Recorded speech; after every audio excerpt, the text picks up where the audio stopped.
Kapag isinusubo na sa'yo ng tadhana ang pagkakataon, aba, isubo mo na. Huwag ka na mag-inarte. Kasi hindi lahat nabibigyan ng pagkakataon kagaya mo. O siya, subo mo na.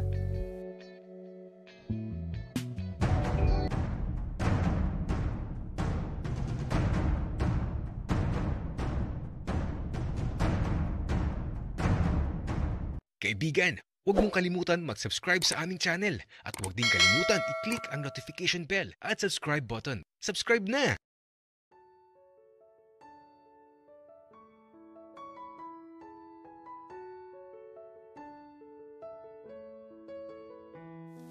Alo, ang bilis naman ni Daddy David na i-accept yung friend request ko. Kaya eto, nag-usap na kami kaagad sa chat. Pero, ano yun? Alo, parang natakot ako sa mga pwedeng mangyari sa Sabado. Pero, teka nga, takot ba talaga yung nararamdaman ko? Kinakabahan kasi ako eh. Hindi na nga muna ako magre-reply. Bahala na talaga sa Sabado. Basta ang mahalaga, matutulog akong masaya ngayong gabi. Kaya naman, sa paglipas ng buong magdamag, gumising ako sobrang masayang-masaya. Biyernes pa lang pero pakiramdam ko Sabado na. Kaya ito, pagkagising, kumain ako kaagad. Tapos naligo na ako. At ito, pumasok na ako sa school. At aba, pagdating ko sa may gate, hala, si Daddy David. Inatid kasi niya si Benji. Kaya ito, dumiretso lang ako ng paglalakad, papasok sa gate. At syempre, nakita ko si Daddy David. At ayan na siya. Ngumiti bigla habang papalapit sa akin.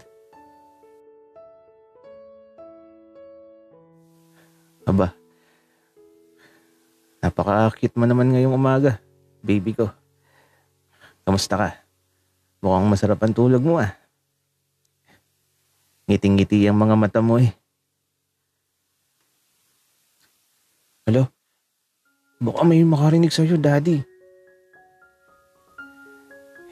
Eh ano naman, kung may makarinig sa akin, baby, sige na, pumasok ka na.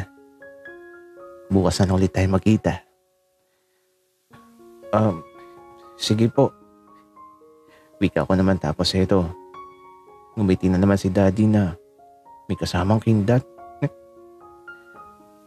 At ayun, habang babalis na siya, nakatingin lang ako na tila ba bumabagal ang bawat oras. Tapos, bago siya tuluyang umalis, tumingin siya ulit sa akin. Gagi. Alam kong late na ako. Pero okay lang. Ang mahalaga, nakita ko ang mga ngiti ni Daddy David. Kaya eto, nang makapasok ako sa loob, ayan na si Benji. Nilapitan na ako at hinilan na ako kasi late na daw kami. Benji, teka lang. Baka madapa ako. Naku, Arturo, late na tayo. Tsaka, bukas maaga kang pupunta sa bahay. Oo, madilim pa lang, Benji. Andun na ako. Gagi, huwag naman ganun kaaga, Arturo. Baka mamaya itulog pa kami ni Papa. Baka maghintay ka ng matagal sa labas. Biro lang, Benji. Basta maaga ako dadating. Ika ako. At ito, nakarating na kami sa silid kung saan ayan na. Nagsimula na ang klase. Kaya lang, habang nasa klase ako, grabe, lutang ang isip ko. Kasi naman, naiisip ko na yung mangyayari sa Sabado. Ay naku, dapat focus muna ako sa klase. Kaya lang, ang hirap. Di talaga ako makapokus tapos excited ako. Kaya naman nung biglang magbigay ng quiz. Nako, buti na lang talaga at nakinig si Benji. Benji, pakopya ako ha. Lo, ako nga mangungopya sana sa'yo, Arturo. Kaya naman ayan, nung mag-quiz na, ay naku, di ko alam kung tama ang kinokopya ko kay Benji. At nung mag-check na, kinakabahan talaga ako. Buti na lang at magaling si Benji. Ayoko na ulit maging lutang. Kaya naman, sa paglipas ng buong maghapon, focus lang talaga ako sa pakikinig.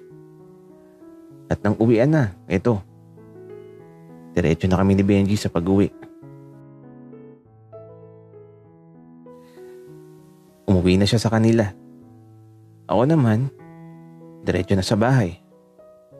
Pagdating ko, ayan na naman si Papa. Nagpapaalala na naman na huwag daw ako makulit bukas.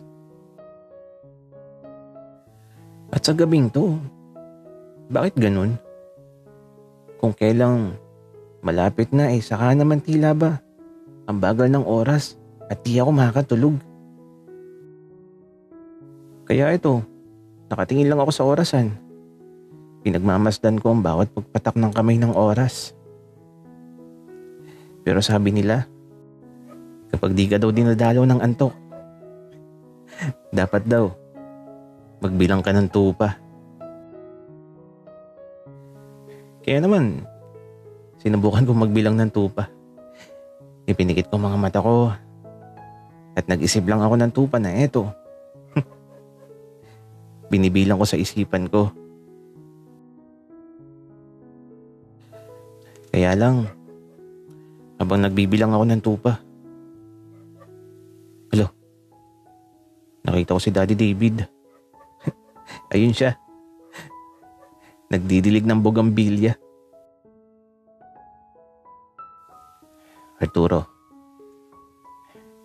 diligan kita. Gusto mo? At ewan ko ba kung bakit lumuhod ako bigla. Tapos, ibinok ako ang bibig ko. At eto, naghintay ako sa dilig ni Daddy David.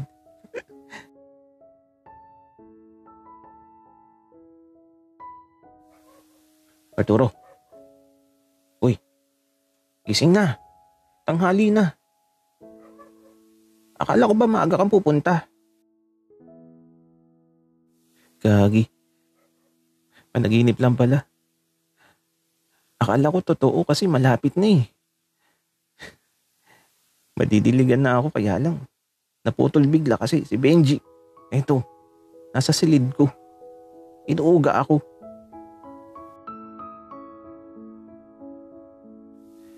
Anong oras na ba, Benji? 11 a.m. na. Nagpuyat ka ba kagabi, Arturo? Hindi kasi ako makakatulog kagabi, Benji. 3 a.m. na yata ay gising pa ako. Tara na. Maliligo lang ako. Sabay ka na maligo, Benji. Tara na, kasi dun ka na daw kumain ng tanghalian. Sabi ni Papa.